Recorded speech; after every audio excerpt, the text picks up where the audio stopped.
All right. Hey, yeah.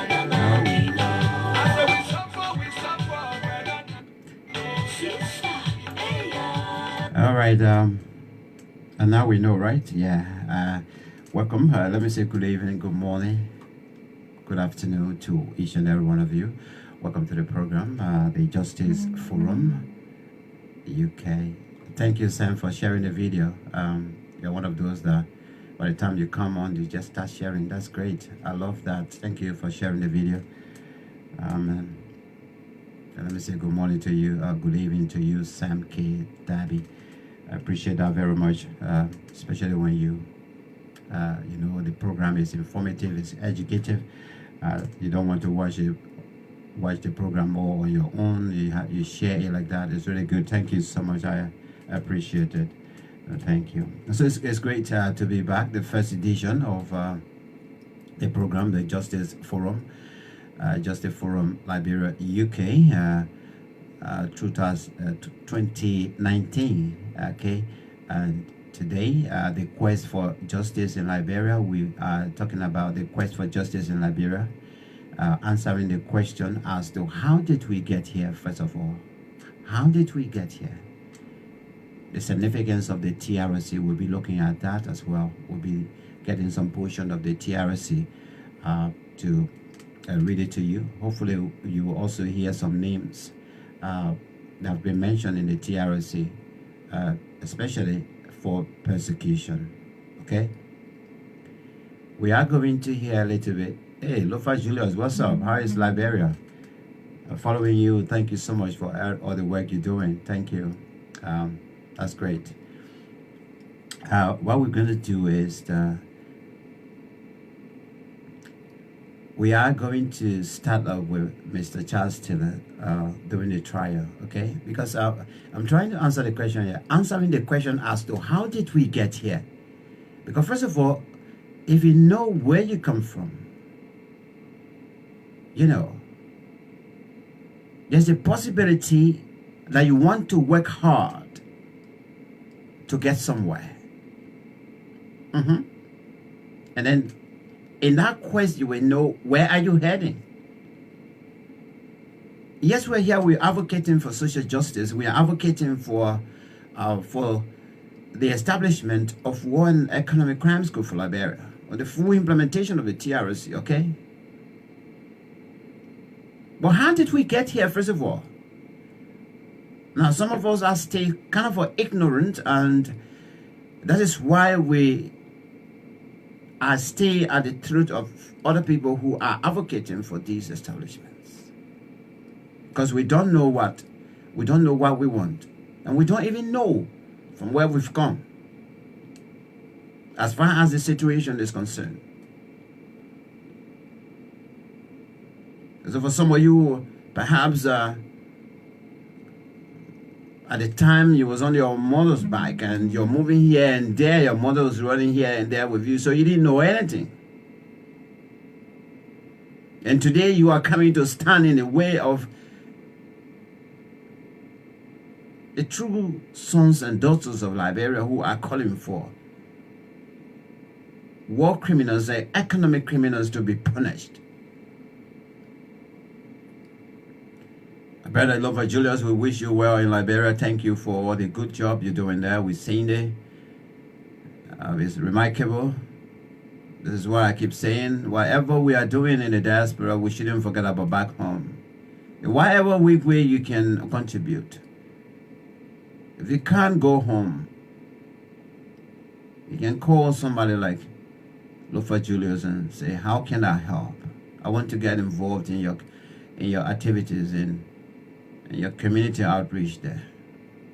Get involved with some kind of some sort of community-based NGO activities in Liberia. Now your $1 you will send there, your $2 you will send there will make a difference in somebody's life. I saw the children Lofa Julius passing around and feeding them. I saw about these locals, those brothers and sisters people have labeled in Liberia. In fact, the very people that actually gave them arms yesterday, the very people that encouraged them to be drugged, and the people that actually labeled them in that manner and calling them names, Zokos. And I saw my brother feeding them, sharing with them, making them to feel him. Thank you, my brother. God will bless you more. If you can't go on the ground, there are people that are going on the ground. There are people that are going on the ground to identify with our children, our less fortunate, those that are challenged, those that are facing challenge in life. You can get close to those people. Don't ask them, how can I get involved? I don't know all of these initiatives. We have to put money in it. So your $5, your $2 that you will send to such initiative, or anybody for that matter that doing something like that, will make a huge difference. Thank you so much.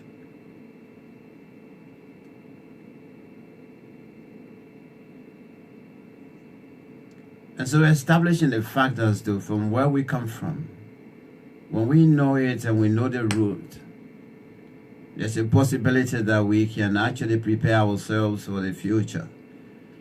And once we prepare ourselves for the future, we can also make sure that whatever preparation we are doing is well protected.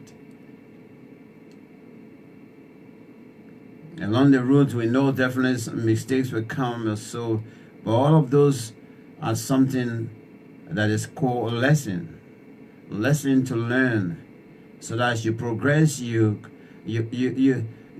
go back a little bit and backtrack and be able to see where you have gone wrong and try to work towards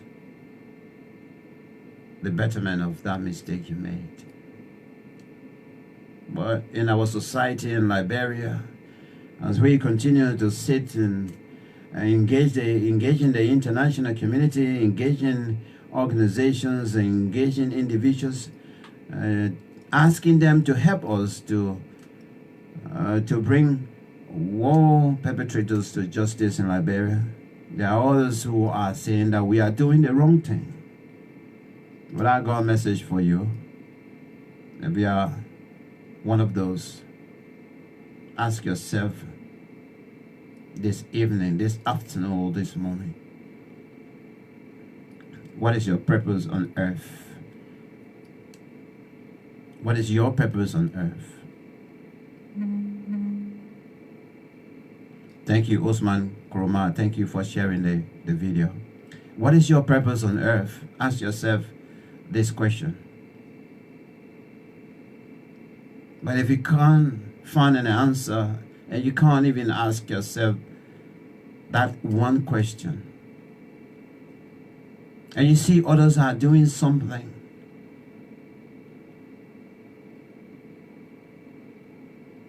leave them alone. Stop abusing us.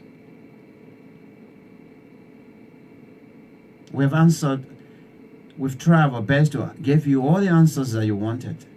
Why do we want the war crime code? Why do we want the full implementation of the TRC recommendations? You asked those questions. You asked a question as to where will the code be. You asked a question as to who is going to fund the proceedings if they are to go ahead. And we gave you all the answers. Every day we sat using the medium through which we can communicate with you. And we've been giving you the answers, educating you. But you still keep coming back asking the same old questions. So you are so much ignorant of the situation on the ground. That is why you are asking those questions. And you know very, very well the questions are irrelevant. But I would like to call on my colleagues to not relent. Keep pushing. The days are coming. When we look, we flash back, even let me put in the context of the Sierra Leone war, in which Mr. Taylor was trial. Whoever ever thought that whether it is an American court or, it is a European court or so, whoever thought that Mr. Taylor would have ended in The Hague and now serving 50-year sentence? Whoever thought that? Not any Liberian thought of that. None of us ever imagined that. And so when others are sitting on the fence and they're sitting down behind the pulpit, they say they are now preachers of the gospel. They are now redeemed people. When they are sitting down and they say they are challenging us, they are putting us to a bed. Let anybody come and catch me. Let anybody come and touch me. Or when you touch me, you touch this county. When you touch me, you touch the young people of this county. When they are sitting there and talking those nonsense, I just want to tell you, do not relent. Do not backtrack. Keep pushing it. Social media, every country, every leaders these days now, they are afraid of social media. Because the tensions will start right on the social media. And then it gets in the street. And then it gets to their offices. It's 9 weeks now. The people of France, 9 weeks, the yellow vests, they are on it. And they stay pushing. When you know what you want and you stand for it,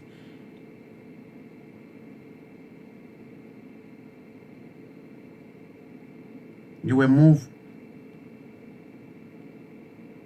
forward. Many of us do not even know what we want. We sit there and we want to be driven by people. We want to be brainwashed by people. Once we are getting 1 or 2 cents from somebody, irrespective of that particular individual role in society, whether they are, one of the most notorious criminals on earth, we will tell them that they are good people. We will begin to worship them only because why we're getting $1 or $2 every day from them.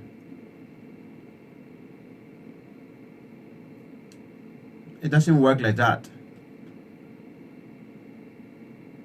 In society, people, because of integrity, in certain society, especially where I am, people will say, I don't want this job. I'm resigning as a member of, as a minister of this government. I'm resigning. I'm resigning because of this.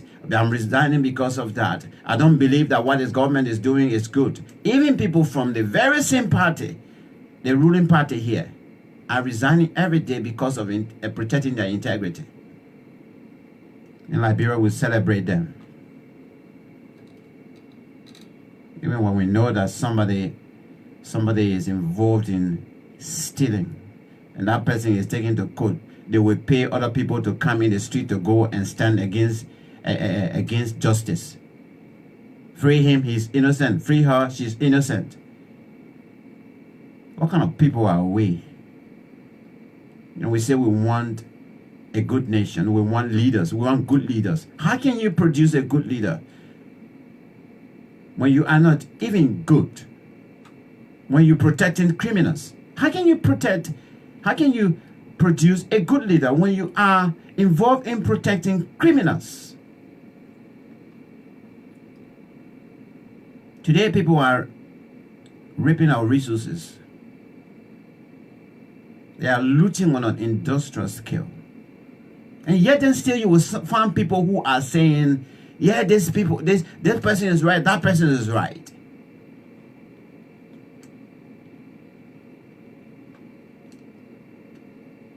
But I got news for you, all of you, pretending to be a citizen of Liberia, pretending to be patriotic citizens of Liberia.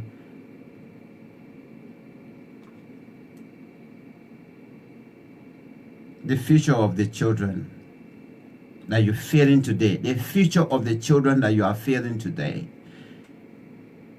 will hold you responsible tomorrow.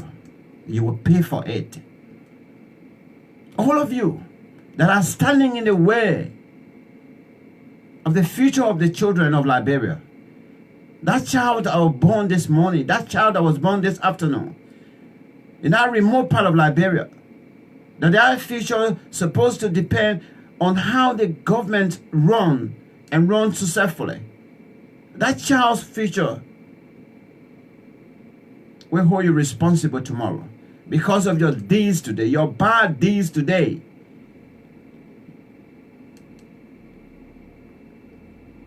We'll continue to sway you.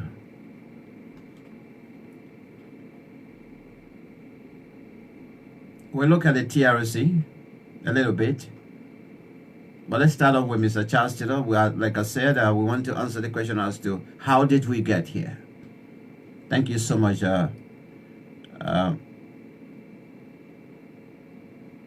Stan. Thank you for the comments. Thanks to all of you, especially those of you that are sharing the video. I appreciate you very much. Thank you. If you haven't, just click that share button. If you are in a group, just share in a group so you can go to the wider community. Let's hear from Mr. Charles Taylor. We'll come back. We'll go to my sister in America. We'll come back. We'll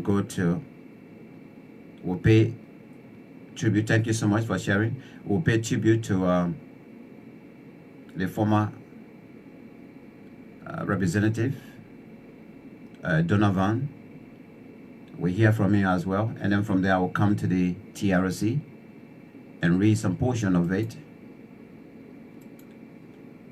which is almost at the close of the TRC,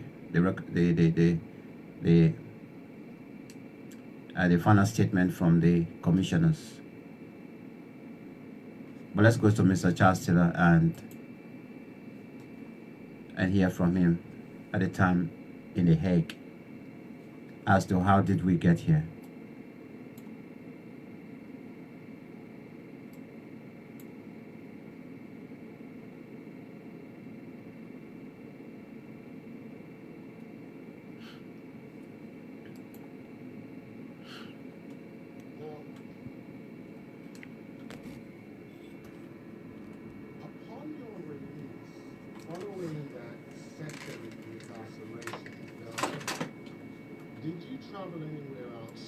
Africa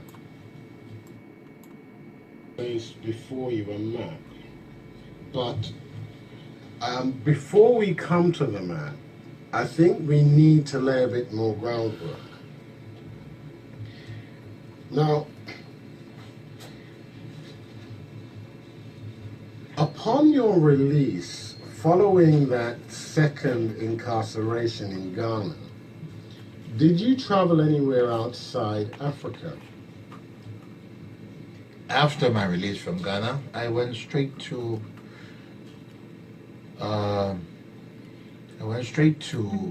Ivory Coast. Then I went to Burkina Faso. Verified my trip I went into Libya to see the situation of the men, return, and then before I went to France. Why did you go to France?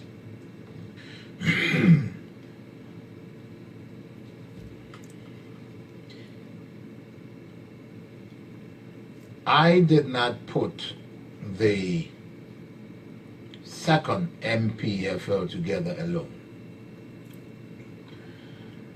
This second MPFL was put together by those of us. I remember saying to the court, there was a group in La Côte d'Ivoire. Now, working along with us in La Côte d'Ivoire was a gentleman called Tony King. Pause there, please. How do you spell the first name? Tony.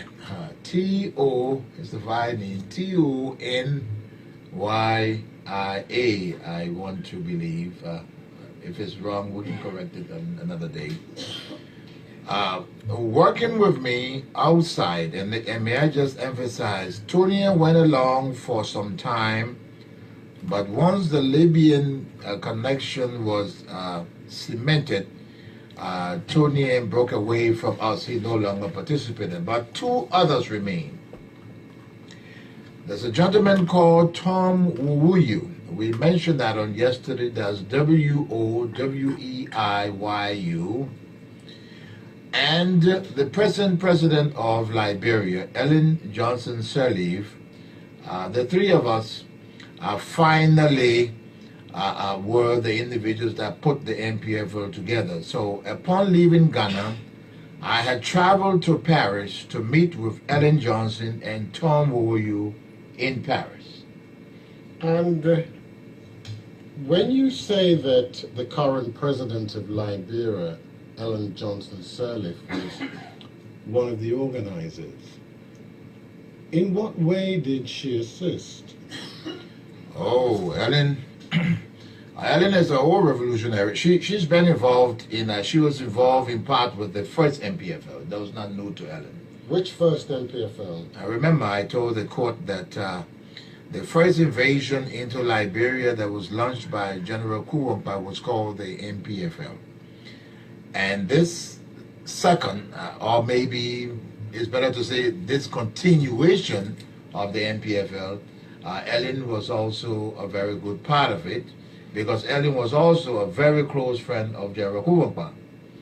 So she was involved in the Kurumpa crew? Well, I am, when you hear me say she was involved, I will not be able to give you all of the details, because I'm sure, from the prosecution questions will come. I was out, but I know she was close to Kurumpa, and the extent of her involvement, if I'm pressed on this, I wouldn't be able to give you the extent, but I do know she was associated with Kurumpa. She associated with the training outside where she knew about it, okay, and she knew about ours. But in my case, she was really involved in helping me financially. Financially how? Oh, Ellen raised money throughout while the training was going on. In fact, I had taken the first two picture groups to her in Paris. She had then moved to the United States. The first two what? Picture groups. The first group, remember I mentioned here just before the break that the trainees went into groups. The first two groups had gone, and I did mention that in the second group was Moses Blah. We had pictures of these combatants. So I flew into Paris. We met at Orly Airport, in fact, at the Holiday Inn Hotel at Orly Airport, where I was. She came and I showed her the two sets of pictures. She was very, very pleased. And then this was really to convince her that her efforts would not be wasted in what she was doing. And by that I mean she was doing two things. Ellen raised most of the money that we needed for all of this movement in the early stage, and even during combat. And secondly, I now cannot go back to the United States. She is, if I'm not mistaken, is working with a bank somewhere in the Washington, D.C. area, and has tremendous contacts. So we use Ellen to do our so-called diplomatic contacts outside and to raise money.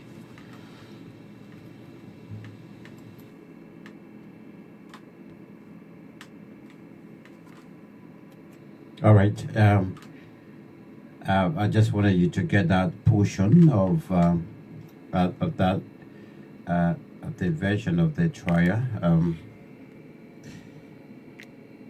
Okay, I'll come back later on, but as you heard from Mr. Taylor, that was the format for some of you Liberians that stay coming across this material for your first time. When Mr. Taylor was saying the current president, that means at the time the trial was going on, President Ellen Johnson Sirleaf was still the president.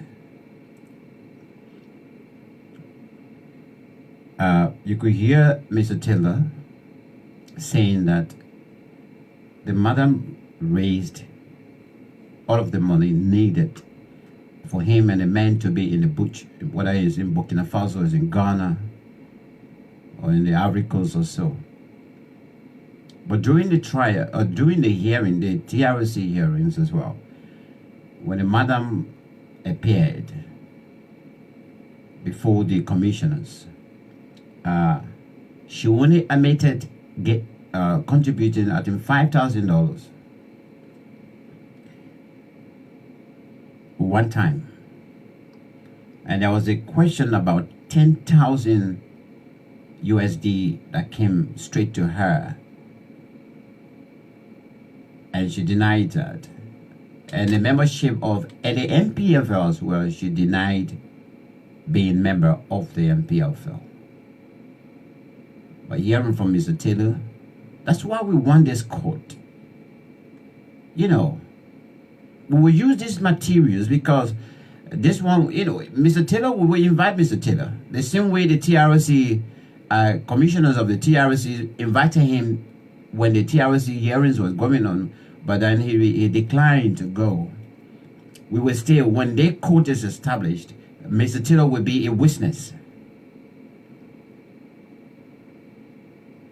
And then that will be maybe after the long period of time, that will be a face-to-face with the madam herself in the court.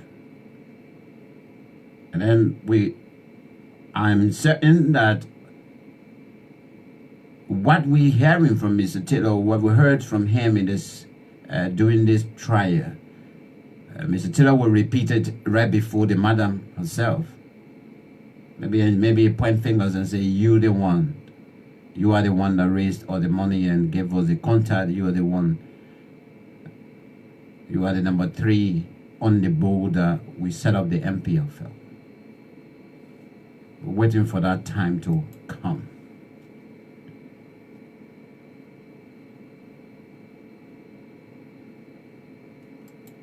We're waiting for that time to come. But let me go to my sister. I don't know what happened here. Let me go to my sister in America, because I don't know. I want to expand this this video, but it seems to be it's not expanding. I don't know how I'm going to do it now, because I want you to see the sister as well during the.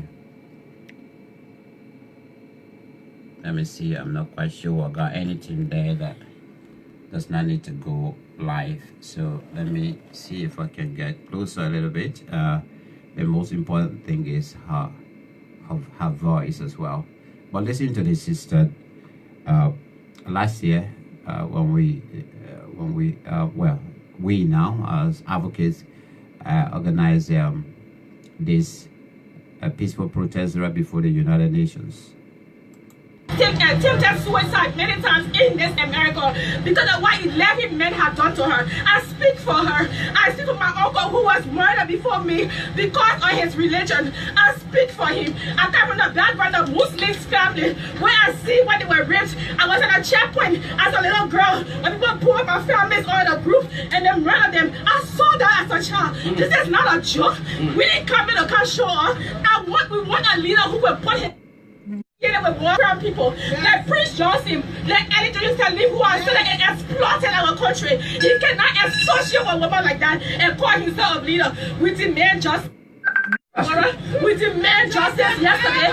Justice must be established in Nigeria. I speak for those people. I speak for my people in Grand County who were murdered in a mass grave. And I have uncles who were imams who were murdered on their religion. I speak for them because I know they cannot speak for themselves. So when you're on social media, I will ask them, one question. What will history remember you for tomorrow? What will you remember for history? We will be the one that will naysayers in the back who talk and laugh at us. But we know that tomorrow, because of us, change will come to Liberia. And even if I'm gone, and the day my children ask me, Mommy, why didn't you do something? There's video, there's recording, there's Facebook Live. They will say my mom stood up in the heart of New York City, right across the street from the UN headquarters, and she spoke for justice. Yes. All right. Mama stood right in the heart of New York City, and she spoke for justice. She spoke for the innocent souls that were taken in cold blood by the blood-tested individuals. Well, there's no question about it. Lee Allied stand. There's no question about it. You just listen to Mr. Taylor. So obviously, aiding, abetting, everything is in there. And I think kind of charges that they pressed on Mr. Taylor anyway in Freetown, Sierra Leone, aiding and abetting. So when we drag all of them in the courtroom, Mr. Taylor is standing there in the dock, and Madam Ellen Johnson Sirleaf is on the other side. Prince Johnson is on the other. I mean, throughout the trial, Mr. Taylor didn't mention that much of even Prince Johnson. So it's like he didn't even recognize Prince Johnson at all. It's almost like when you were talking about Fude Sanko. Yeah. They couldn't believe it. I mean, it's like he didn't even take Fude Sanko to be anybody. So the symbols thing with Prince Johnson, you know, Prince Johnson was just lucky to move in so quickly with what he did. Okay, let's go now to let me see where we are. Thank you, my sister. You stood for justice. You're standing for justice, and your children will tell tomorrow. They will see this video, and they will be very, very proud of you. That you stood out there, you shouted, and you called for the punishment of those that actually caused this nation today. But let's pay tribute now to former Representative Daniel Donovan, the House Foreign Affairs Committee, when he sat there and actually made a case against Liberia, especially calling on the led government to establish war crime courts. Angeline, thank you so much. We will not rest until we get it. Justice is coming. Thank you, Angeline Jopo Kelly. And so, although Representative Donovan is not in office today, but he left the work, and RS 5, I think 5510 is passed already. The U.S. government is the House the Foreign House Foreign Affairs Committee have the document already that lawmakers in America have agreed to back any establishment of such, whether it's war crime courts or so. So let's remember Donovan for standing with us. Let's remember him for thinking about Liberia. Let's remember him for the massacres that took place across Liberia.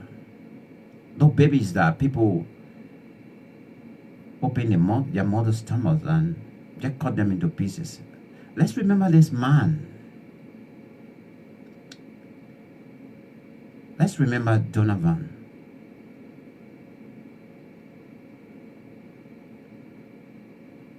He may not be active now in politics, but I'm sure that he's still working along with those guys that in the house there, and he's making our case.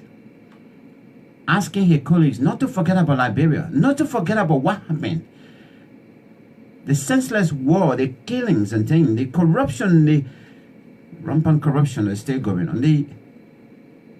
The sheer looting on an industrial scale that is going on.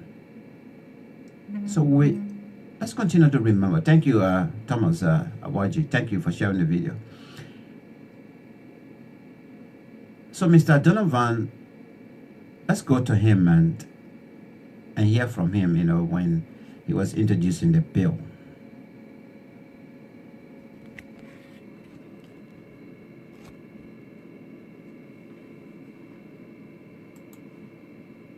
Rights across the globe is not just morally the right thing to do, but it is also vital to our own national security. Stopping war crimes before they happen is just as important as ensuring that justice prevails afterwards. Without justice, there cannot be healing for the victims, and the cycle of turbulence will start anew.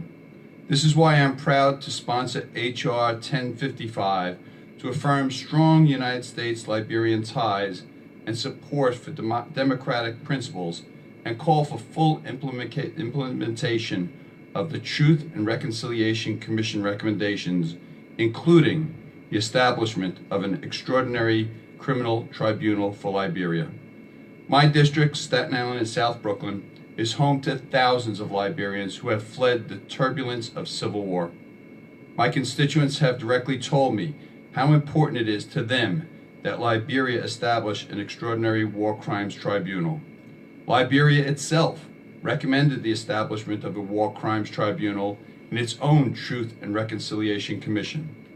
Liberia's current president, President George Weah, called for the establishment of a war crimes tribunal in 2004 as a UNICEF Goodwill Ambassador. It is time to put this into action. At this very moment, people who have committed unspeakable war crimes hold positions in Liberia's government. For example, Senator Prince Y. Johnson is an infamous warlord who tortured and murdered former President Samuel Doe. There is a video of Johnson's sickening mutilation of President Doe, where Johnson is despicably sipping on a beer, fanned by an assistant, while Johnson's minions cut off Doe's ear. With the presence of Johnson and others in the current government, we are seeing Liberia's slow creep backward towards the murderous mayhem of its Civil War days. Liberians are rightfully clamoring for justice. Without it, I fear there will be further violence and turbulence, which nobody wants to see. This is why it is so crucial to call upon Liberia and President Weah to establish a war crimes tribunal. Thank you. All right, that's former Representative Donovan, Daniel Donovan. He's no longer in the position, but the introduction of the bill, which of course was passed, is in good faith. I mean, this is the man that has no direct connection with Liberia. Imagine this. He doesn't. No direct connection with Liberia. But let me pay homage to all of you Liberians that are in Staten Island. According to Donovan, that majority, the huge population, Liberian population that are in Staten Island, majority of you escaped the Civil War, and you got your asylum, and you have made that part of the United States your home. Let me pay homage to all of you. But what we want you to do as well, do Liberia and those that didn't survive yesterday, do them justice. Do them a favor. Stand out. Stand out for them. Those children. I remember once upon a time when I was going to Bommy, we were walking going to Bommy. They got to the point as we were in the city of Monrovia. I decided to just leave to go and hustle for food across and come back. And I took the journey, and as we were walking, you come across people. Sometimes you come across somebody you know, either your classmate or former classmate or so, and you ask as to where are they going. And the person will tell you, I don't even know where I'm going. I just walking. I just following people. Yes. On many occasions, even myself, I was asked once upon the time, many times, walking en route going to Birmingham. I met with some friends or so. But Max, where are you going? And I said, well, I don't know. I just walking. I think I'm going to Birmingham. I don't know anybody there. The route, that particular route, people were taking to go to Sierra Leone, to go and cross the border. Some people were going to Grand Cayman County. All we wanted, were looking for some kind of a safe haven.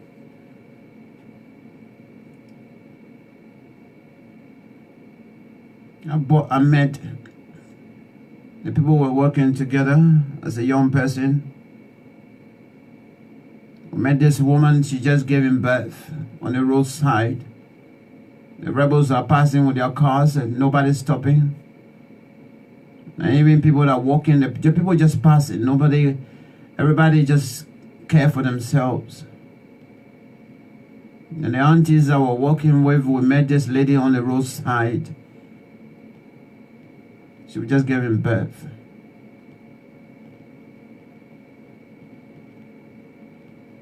Apparently, before we got there,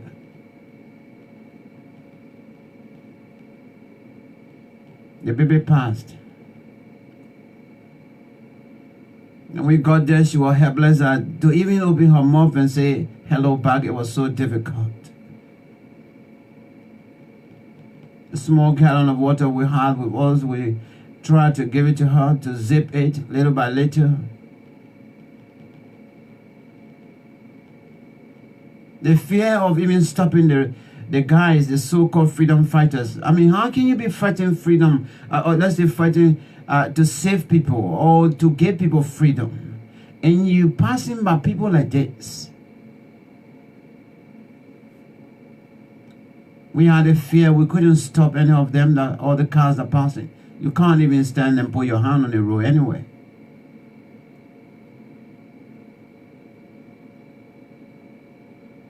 And those aunties, the two aunties I was walking with, they tried to, most of all, to give us some help or so.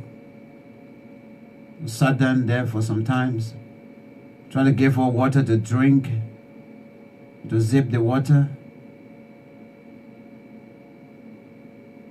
I had a few oranges, peeled the orange. I gave her one and started to squeeze it in her mouth because she couldn't do anything by herself. She was gone so weak after the bleeding. Unfortunately, within less than 15 minutes with us, she also left us. She died right there. So her baby, they died right on the roadside. My aunties, they didn't know what to do. But they were brave women. I mean, aunties that I didn't know anywhere, I just leaned on them and say, I want you to help me. I'm going to Birmingham. I want to join you people. They say, well, we don't know where we're going. We're just walking. I say, okay, let's walk together. I don't have nobody to walk with. I was young, well, I'm going for food. I'm going to look for food. At the same time, I'm going for safety. I'm not even thinking what I was going to come back to Monrovia.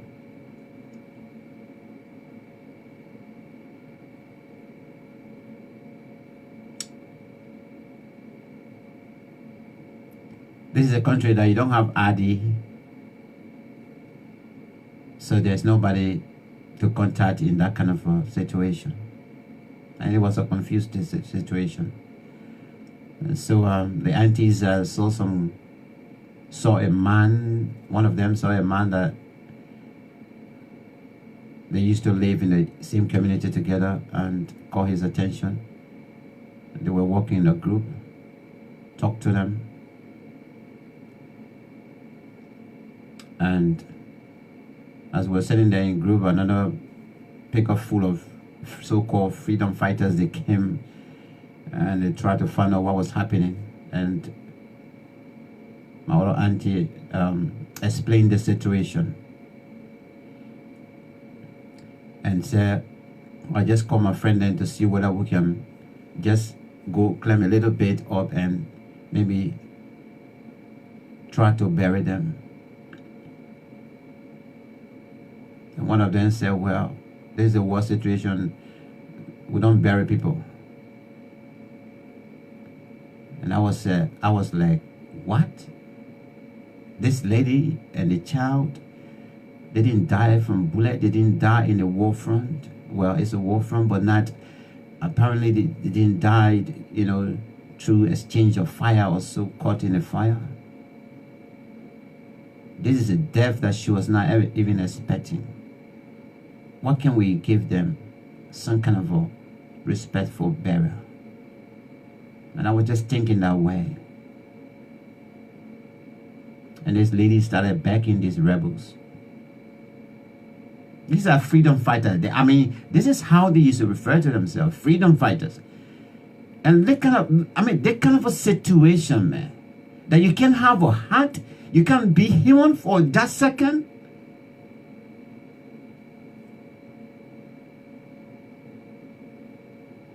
Before finally, the so-called commander came down from the car,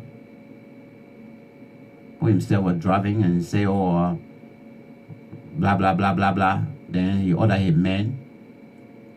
They have some shovels and things.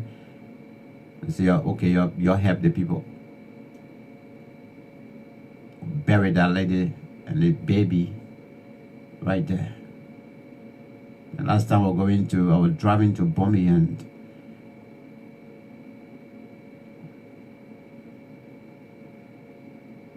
I was really praying God that I could remember that site. Maybe I could stop there also, but I couldn't. We saw things, man.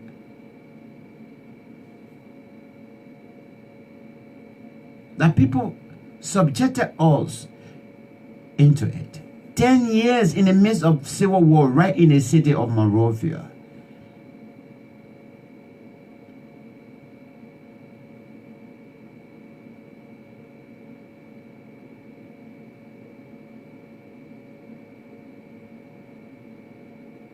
In the midst of the anarchy in Monrovia, we saw things, we ate just everything. I think once upon a time, last year I told my story, a little bit of my story, and where I have to link in a dog, and later on, you know, after a week or so, we're going down West Point, and I saw after my brother and I and the, you know, few family members ate our dog at home, and then a week or so after I was going to West Point, I saw this dog eating a human, and I went back home. I got angry with my brother. Oh God, you know. Let me stop the story there. Let's see. Let's take a gist of this, of our theme, and then when we come back, I will read you a portion of the TRC and its recommendation as well.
in the car with our mother. He took us under double bridge on 72nd Road. He asked me again, who is this woman to you? I said, no, the woman is not my mother. She's my mother's best friend. So he said, okay. If that is the case, then I have to see it for myself. Because if she's not your mother, when I'm killing her, you people won't cry. But if she's your mother, when I'm killing her, you'll cry, I will kill her too. That is just what. He carried us under the bridge and started cutting our mother from the toes. He didn't use gun to just, or knife to just cut off her hair. No. He started with her feet. He cut it, then he leave it, then he look at us.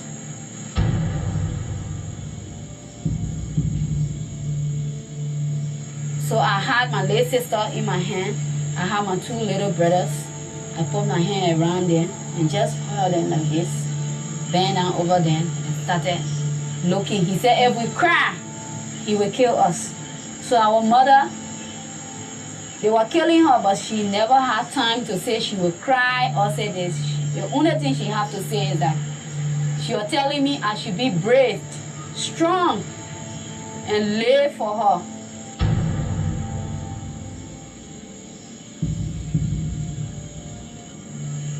He did cutting her small till he reached to her head and cut it off. That's the time I came to myself. I started crying. But I couldn't cry for him to see it. I was just grieving inside. All right, some of the stories there, heart-touching stories, heart-touching accounts that we are all responsible today to speak for, to stand for. Your own mother is standing there. Somebody is telling you,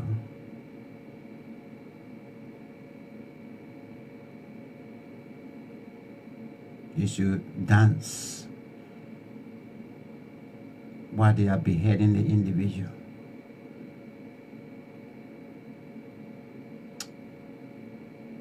And then somebody is saying that we should let this go.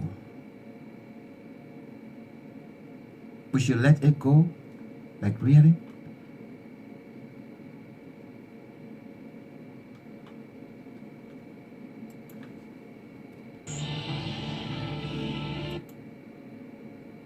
Of that AK-47. More fighting factions form, and enslaving women is common. They just see you walking, they take you, they force you, they say you are worth. If you say no, they kill you. I saw horrible things in this Liberia. They killed in front of me till I was confused. One of the killing that I saw that really got me, I don't know what to say. I was so afraid that the woman was living. They raped her. About, let's say, 7 or 8 men. After raping her, they took the AK. Because it had certain sharp object to the mouth again of that AK-47. They took it and took it in her. They started turning that AK. Turning and then they grabbed her intestine with it. See that woman shouting.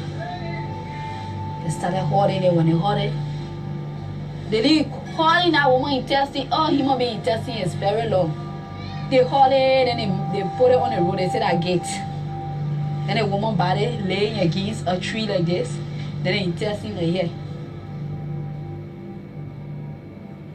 The only thing, you know, we have to remind ourselves of as to where we come from. If we don't do it, we will not know where we're going.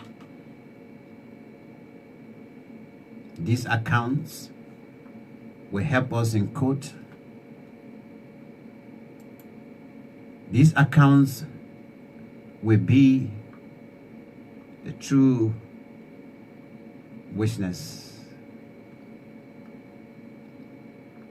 people will pay for it. Thank God some of them are documented. Documented. To Liberia now, I'm going from state to state, trying to A lot of it are documented. support, and organize. So whether you behead them is a tale, or you beheaded somebody, whether you Soldiers should you take killed any instructions or orders. you killed the president, former president Samuel Kanyado. At the end of the day, we have you on record, and those records will prove it tomorrow. Now, another name you mentioned was Tom Weir. That is correct. Yes, of course. Tony.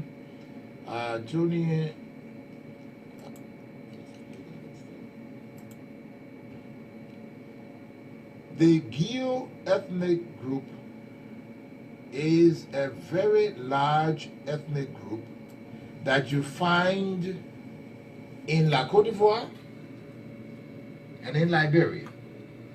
They speak the same language. In La Côte d'Ivoire, they will throw one or two French words, but a Gio from La Côte d'Ivoire and a Gio from Liberia, you would know the difference because when they meet, they speak Gio. This is also true for the Manas, and as we progress, this is also true when it comes to the Sierra Leone side of the border. So the Gios from Liberia that spoke Gio went to the gendarmerie, and speaking Gio, they were able to get identity cards. Now, that's why I went through this whole thing to explain to you. So, to become an Ivorian for the Gios, all you had to do, once you spoke the language, you went to the Ivorian gendarme office in Danane, which is a town, I think that's D-A-N-A-N-E, and that's in the records, or Ema, M-A-N, a little bigger town outside of Danane. Once you got there and you spoke Gio and said that you were coming from, let's say, a border town with Liberia, you were, an Ivorian, and you got a carte d'identité. So they could also use that to travel to Burkina Faso. Because the carte d'identité, they had during that particular period, and I think to a great extent it still is this, you've got this, I think it's something is Entente. Something what? It's called Entente. I think it's a French word, Entente. As in Entente Cordiale. Voila, that's it. This is an English-speaking court, by the way. Yeah, well, you said as in cordial. Burkina Faso, Côte d'Ivoire, Togo, Benin, and I want to believe, to a great extent, Senegal. There was a time that ministers, individuals from those countries became French ministers. So that whole cooperation existed. So using an identity card between these countries was very, very simple because they exchanged silver sevens. If you were very good and you were, say, for example, Ivorian, you could become a minister in Burkina Faso. All right, Mr. Taylor, thank you for that info. And I will learn French and go and live there. Okay. All right. So let's see now. Let's go to, that was camp. The short how do you call it? The documentary you just watched there is Camp 72nd documentary, and that documentary is up, and you have to pay before you get it anyway. So we bought it for this particular forum, Justice Forum. So we keep showing it time after time. It's something that we also, by the time our lawyers are ready, all of these documentaries they will be forwarded to them. They will have them to prepare the case for us. But let's go and have a look at the final statement from the commission. And just to educate a little bit some of our ignorance brothers and sisters. Some of them, as I sit on this platform right now, they don't even want to listen to you. Or either they will come and start writing nonsense. We don't want war crime, but we don't want TRC implementation. We don't want anything. This one will happen, that one will happen. Where in the world you ever heard that wherever the TRC were implemented and people were persecuted for war crimes, that right after that, war came in their country? So let's get the final statement from the commission. I'm going to read that to you. It's from the TRC.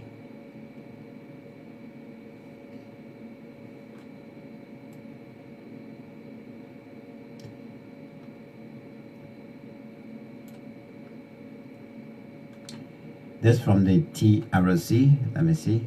How far has it gone? Okay, final statement from the commission.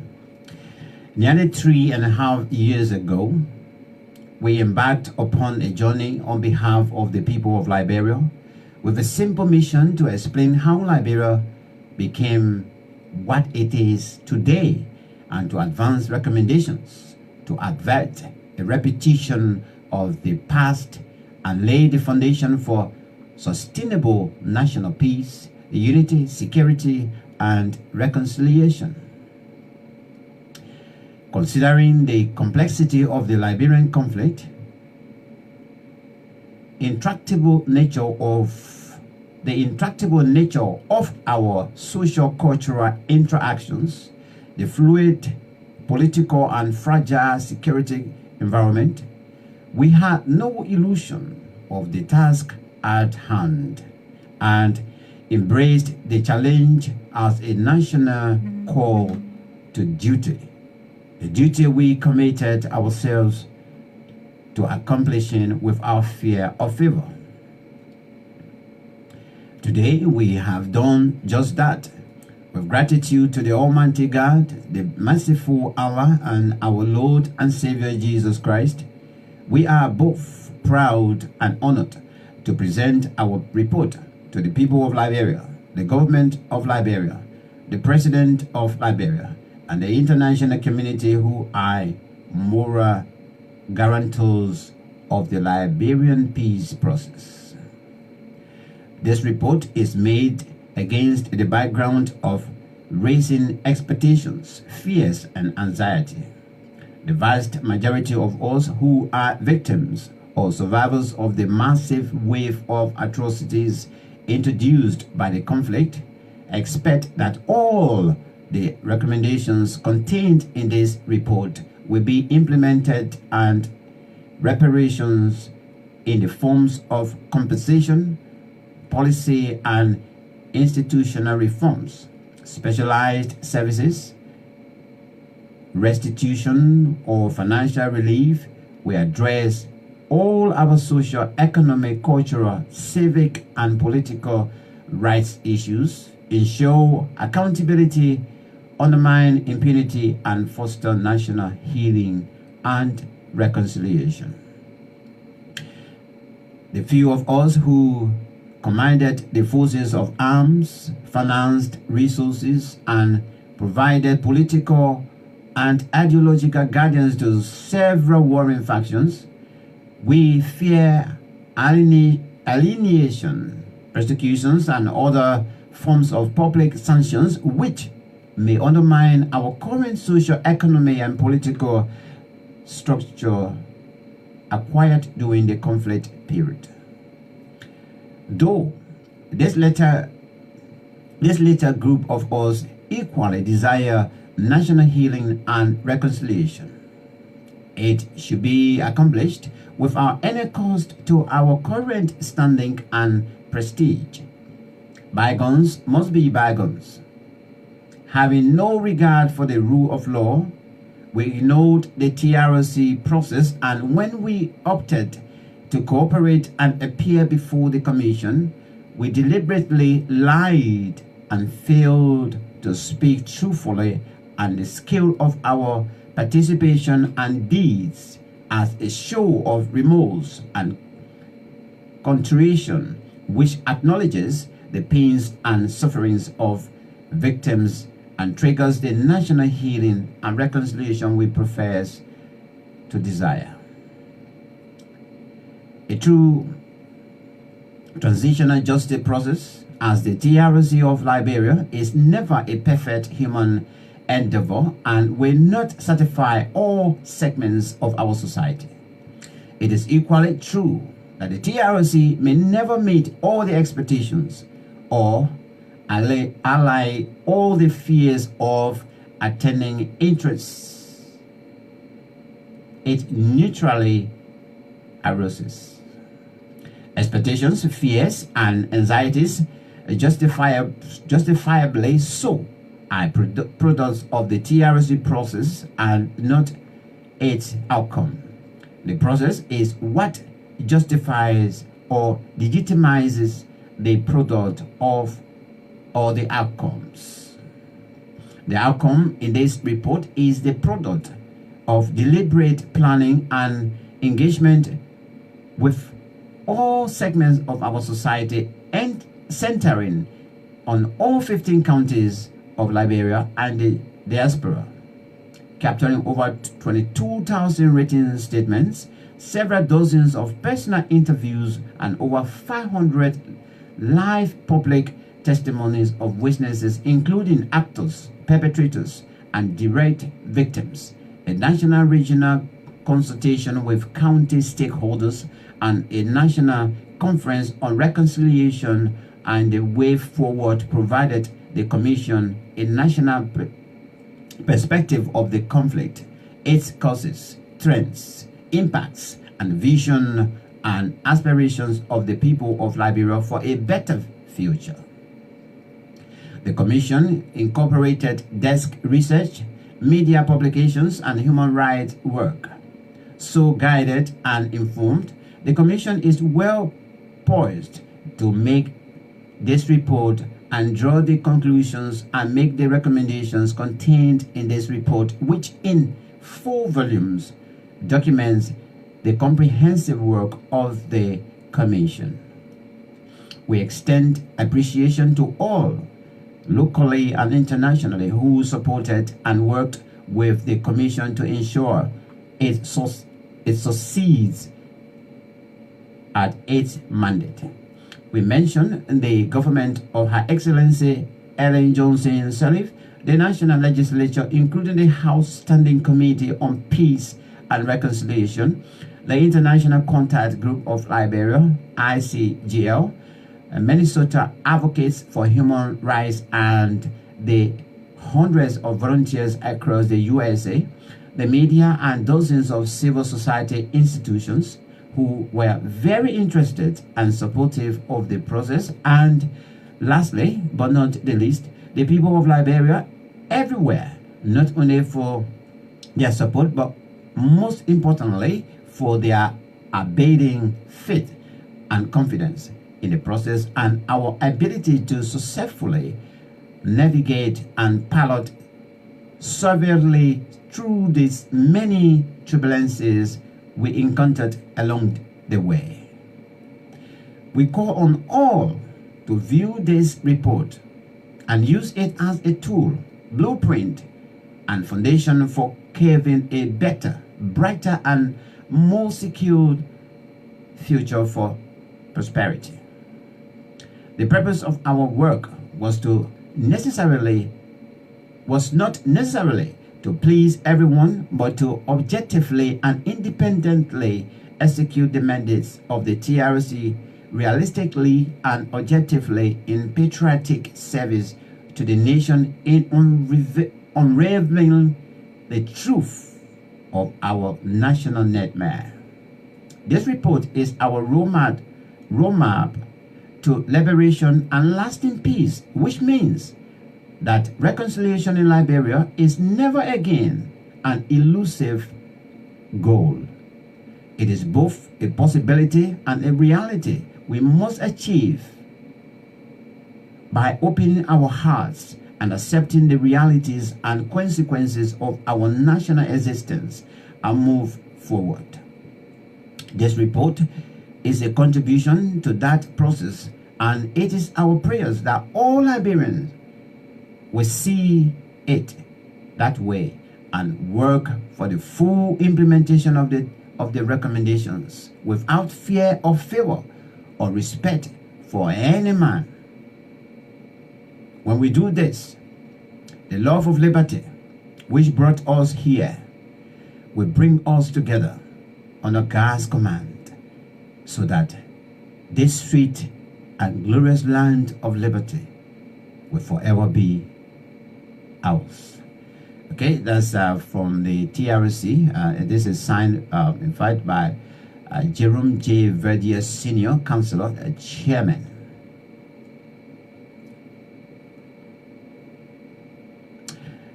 In testimony of the fulfillment of our duties and responsibilities under the aforesaid Act, we hereby affix our signatures as below on this 29th day of June AD 2009. Jerome J. Verdier, Senior Chairman, Dede A.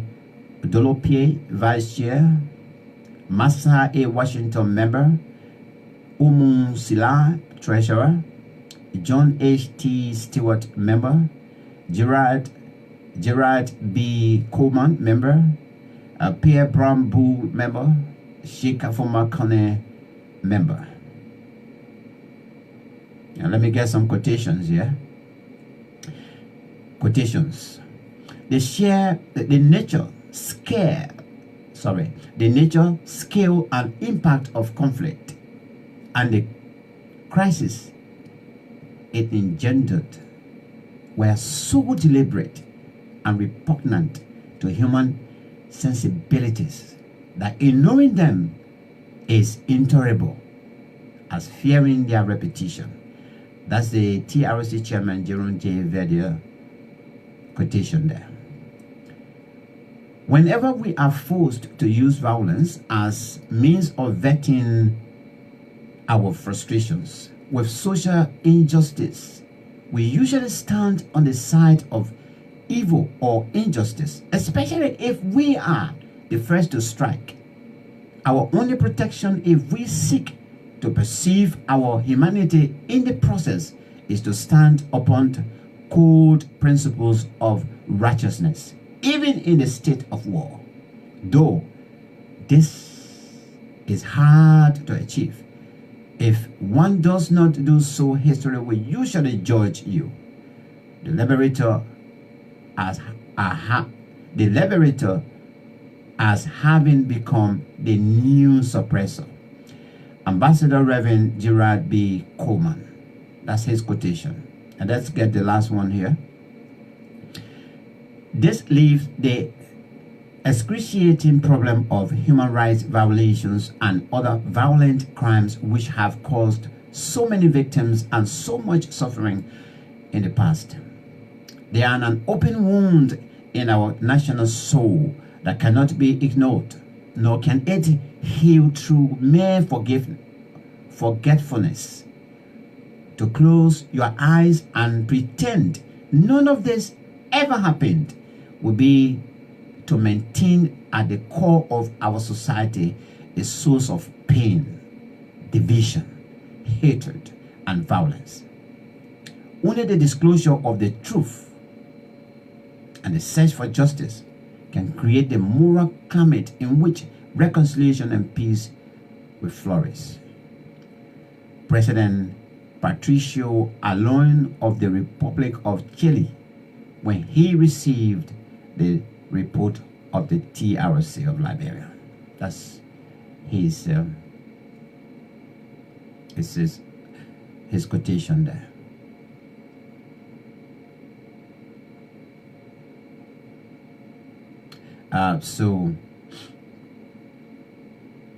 Okay, thank you for we're going to stop here tonight on the Justice Forum. I wanted to read to you some of the names actually as mentioned in the TRC or recommended for persecution by I think we will do that hopefully before the end of the week. But for tonight, I think we're going to end here on this segment of the Justice Forum Liberia UK program. Let me see whether let's take our theme. Of course, as we say bye to you on the show. Thanks to all of you who've been sharing the videos. Thank you so much. I appreciate it. And let's hope that we all who are championing for justice.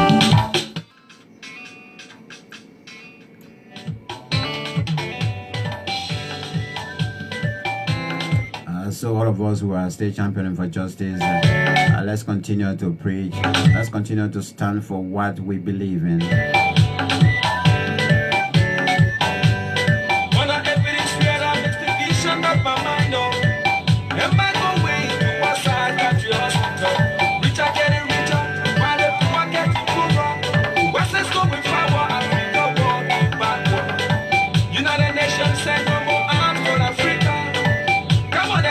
But anyway, before I let go of you, let me just read this. Let me just quote Archbishop Emeritus Desmond Tutu of South Africa.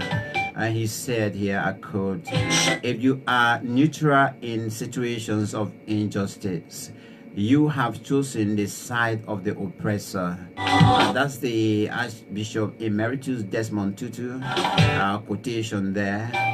He said, if you are neutral in situations of injustice, you have chosen the side of the oppressor. Which side are you today, my friend? Are you on the side of the oppressor? Where are you sitting? Are you still sitting on the fence, undecided as to whether you should join the campaign for social justice in Liberia or to be with the oppressors? Make your decision today. Until then, I want to say thank you so much for being there. Sorry we couldn't open a line. I just wanted to share with you on this and educate people, especially as we continue to push for the establishment of War and Economic Crime School for Liberia, and of course the full implementation of the TRSC recommendation. Until tomorrow, God's willing, tomorrow we'll have Noko 4 will be here tomorrow evening, and we'll be talking about the Constitution of Liberia. God bless you. God bless the continent of Africa, and above all else, may God bless Mama Liberia. Peace unto you. Bye bye for now. Wake up, Africa.